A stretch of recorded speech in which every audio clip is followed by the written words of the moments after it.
Merhaba arkadaşlar, kanalıma hoş geldiniz.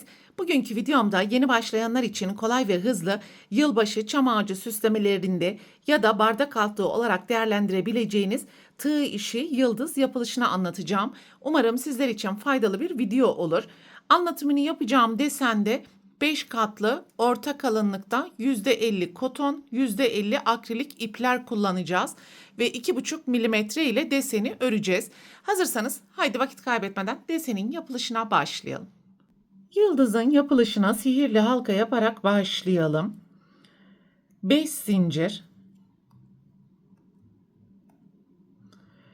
halkanın içerisine ikili trabzan yapalım.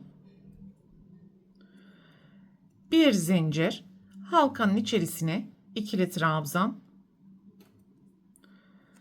1 zincir, halkanın içerisine ikili trabzan. Ve başlangıç zinciri ile birlikte halkanın içerisine toplam 12 tane ikili trabzan yapalım. Her trabzan arasında da bir zincir yapmayı unutmayalım. Sıranın sonuna geldiğimiz zaman sihirli halkanın ipini sıkıştıralım. Bir zincir, üçüncü zincirin tepesine kayma dikişi yapalım. Bir zincir yaparak ipi keselim. İkinci renk ile devam edelim.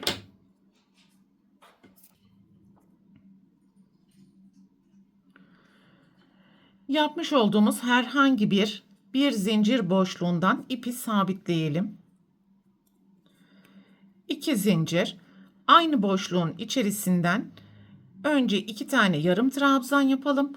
Daha sonra tığda bekleyen ilmeklerin hepsini birlikte kapatalım. 2 zincir, sonraki zincir boşluğuna geçiş yaparak önce 3 tane yarım trabzan, daha sonra tığda bekleyen ilmeklerin hepsini birlikte kapatalım.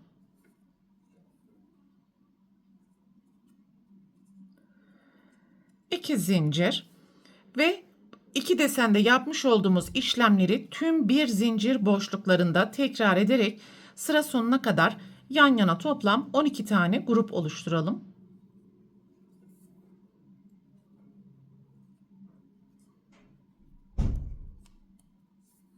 Sıranın sonuna geldiğimiz zaman 2 zincir yapalım ve ilk desenin tepesine kayma dikiş yaparak sırayı tamamlayalım. Bir zincir yaparak ipi keselim. Üçüncü renk ile devam edelim.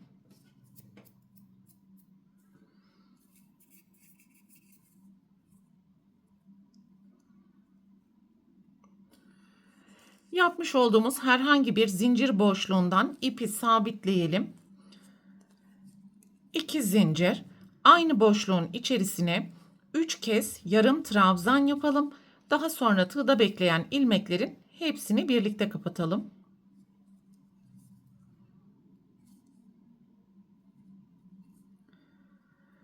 Üç zincir, sonraki zincir boşluğuna geçiş yaparak önce 4 tane yarım trabzan, daha sonra tığda bekleyen ilmeklerin hepsini birlikte kapatalım.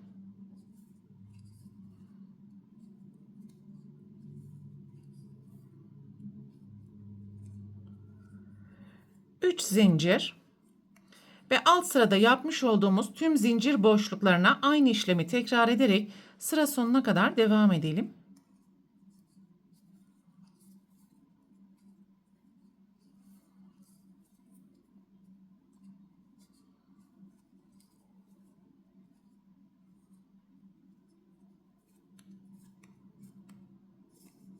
Sıranın sonuna geldiğimiz zaman 3 zincir, ilk desenin tepesine kayma dikişi yapalım. Bir zincir yaparak ipi keselim. Birinci renk ile devam edelim.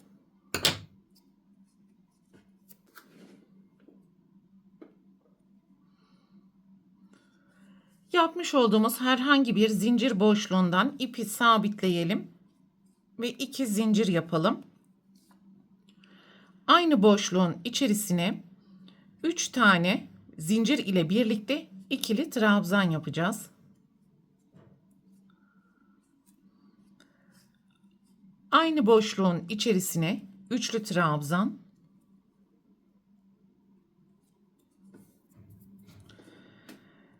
iki zincir, aynı boşluğun içerisine bir tane üçlü trabzan, 3 tane ikili trabzan yapalım.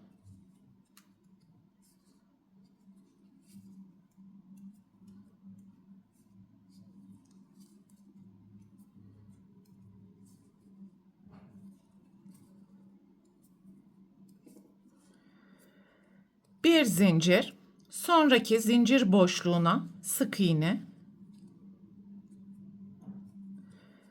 bir zincir, sonraki zincir boşluğuna 3 tane ikili trabzan, bir tane üçlü trabzan, 2 zincir, bir üçlü trabzan ve tekrar 3 tane ikili trabzan yapalım.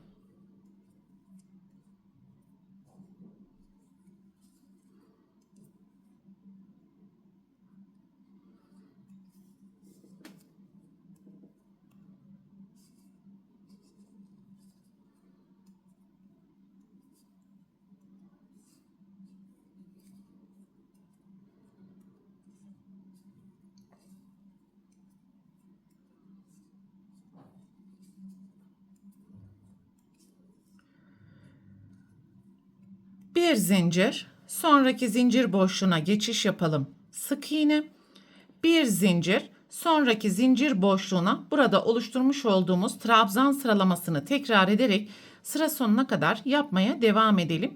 Ve buradaki her zincir yıldızın köşelerini oluşturacak arkadaşlar. Sıranın sonuna geldiğimiz zaman bir zincir, ilk yapmış olduğumuz zincirin tepesine kayma dikişi yapalım. Bir zincir yaptıktan sonra ipi keserek ikinci sırada kullanmış olduğunuz renk ile devam edebilir ya da farklı renk kombinasyonları uyarlayabilirsiniz arkadaşlar.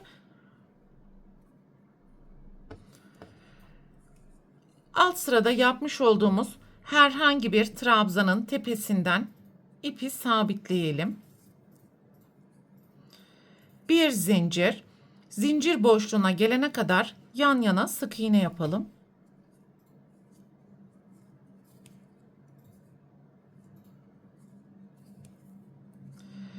Grupta bulunan zincir boşluğunun içerisine sık iğne, yarım trabzan, 2 zincir, yarım trabzan ve sık iğne yapalım.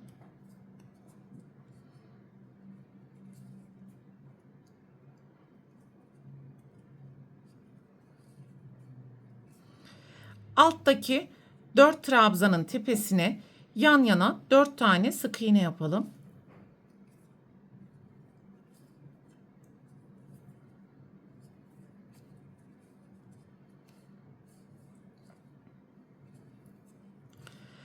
Sık iğnenin sağ tarafındaki ve sol tarafındaki bir zincir boşluklarına ikişer tane sık iğne yapalım.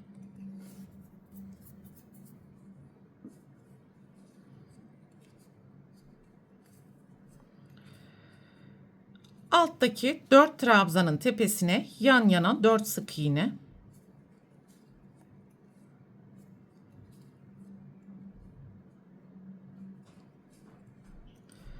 Zincir boşluğuna sık iğne, yarım trabzan, 2 zincir, yarım trabzan ve sık iğne yapalım.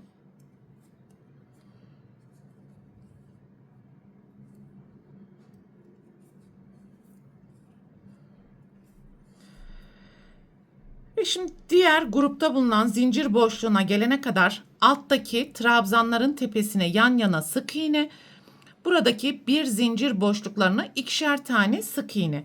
Yani bu köşe noktalarda toplam 4, 8, 10, 12 tane sık iğne olması gerekiyor.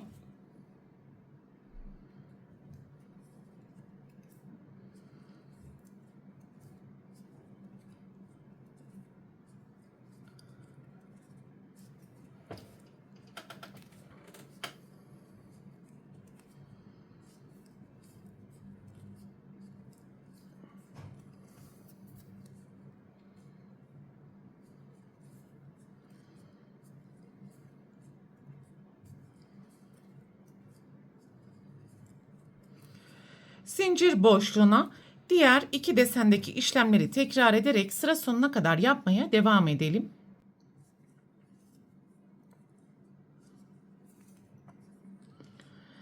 Sıranın sonuna geldiğimiz zaman asma aparatını yapacak kadar ip bırakarak keselim ve ilk ilmeğin tepesinden gizli birleştirme yaparak asma için ipi de hazırlayalım.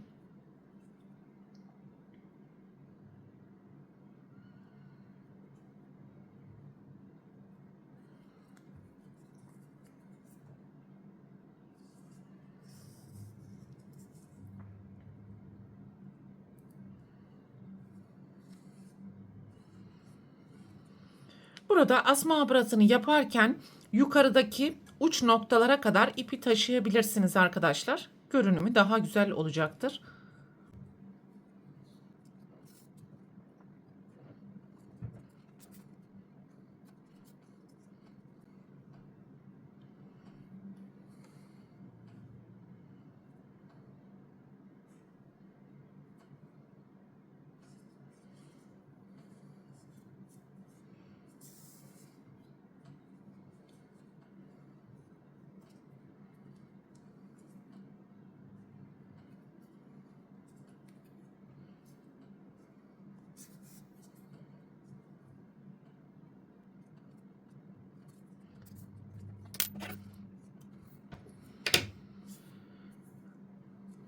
Evet, böylelikle yıldızımızın tüm yapılış aşamalarını tamamlamış olduk. İsterseniz buradaki asma aparatını yapmayarak bardak altlığı olarak da değerlendirebilirsiniz. Bu videoda anlatacaklarım bunlardan ibaretti. Umarım sizler için faydalı bir video olmuştur. Sonraki eğitim videosunda görüşene dek lütfen kanalıma abone olarak videomu beğenmeyi, sevdiklerinizle paylaşmayı ve düşüncelerinizi yorumlar kısmında belirtmeyi unutmayın lütfen. Hoşça kalın.